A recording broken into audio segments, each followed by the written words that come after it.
What is the government doing to ensure that I have a job? What would you think if a young person asked you this question? In our walkabouts, I meet a lot of young people, and some of them have job insecurities.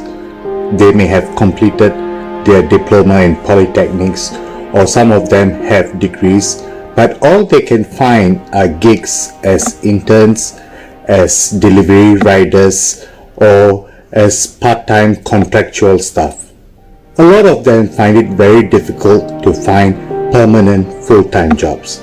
But if someone were to come and ask me, what can you do to help me find a good job?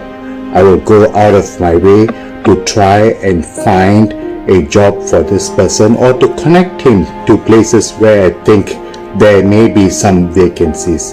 And I've done it recently for a resident of Jurong GRC. Not that I'm bragging about it, but there's a reason why I am bringing this up. Because very recently, a young person asked Alvin Tan, what can the government do for me to ensure that I have a secure job? And Alvin Tan thinks that this is a dangerous question. Don't believe me? Listen to what he has got to say. What is the government doing to ensure I have a job? But I still remembered a youth I was speaking to a couple of weeks ago. I think I mentioned this to you, Clarence. And he said, what is the government doing to ensure I have a job? So I was like, okay. You know, I'm like, I think it's dangerous to say that. I think it's dangerous to say that because I think the worst thing that we can do as government, or as any of us even who care for our country or our youth, is to provide a fail-safe environment, mollycoddle them, and protect them. You can't do that. In fact, you do a huge disservice to anyone if you say, oh, we just mollycoddle you, we'll give you the job, we'll give you a home, we'll give you everything, without having to work hard for it. I don't understand why is this a dangerous question. It's not. Singaporean workers are not even asking that they be mollycoddled. They are not. We are one of the most hardworking people on the planet. It's true. We work the longest hours, and our wages very often don't keep up with the number of hours that we put into our work.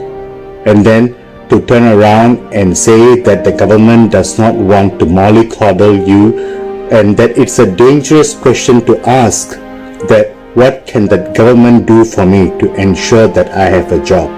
How is that even dangerous? It is the government's responsibility to ensure that citizens have security, job security, that is.